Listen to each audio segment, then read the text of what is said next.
សុំដីស្រីថ្លៃវាចារៀបរាប់ប្រាប់ថាអូនគ្មានចេតនារៀបការចោលបង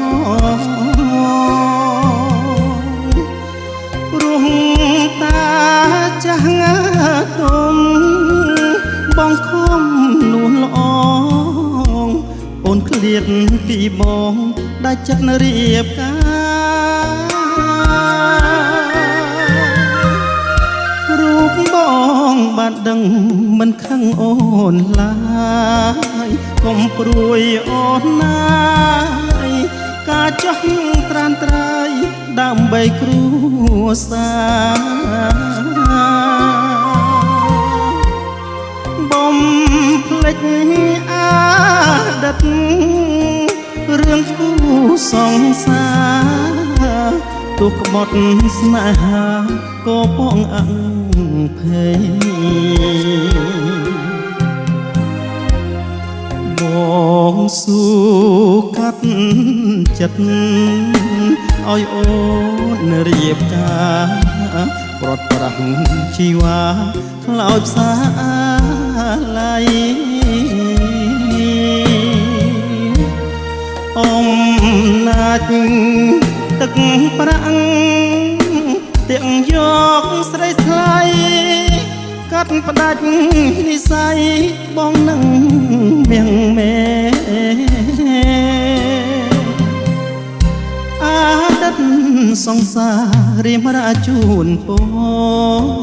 សូមស្រីរូបល្អបានសុខ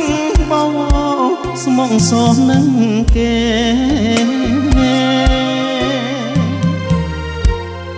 កុំនឹកបងអីណាស្រីមៀងស្នេហ៍គ្មានប្រយោជន៍ទេអូនរៀបការ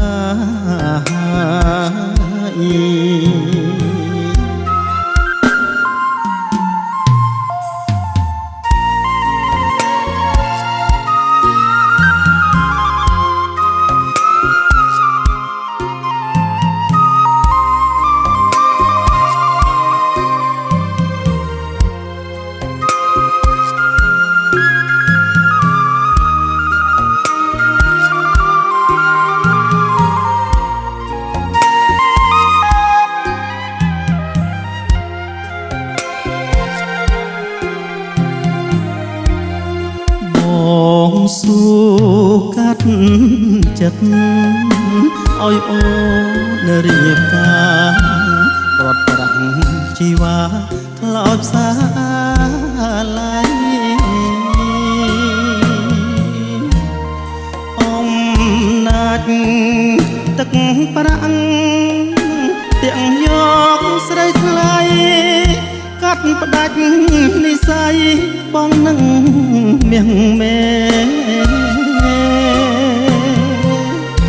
អាដិតសង្សាររៀមរាជូនពរសូមស្រីរូបល្អបានសុខបវរស្មងសនឹងគេកុំនឹក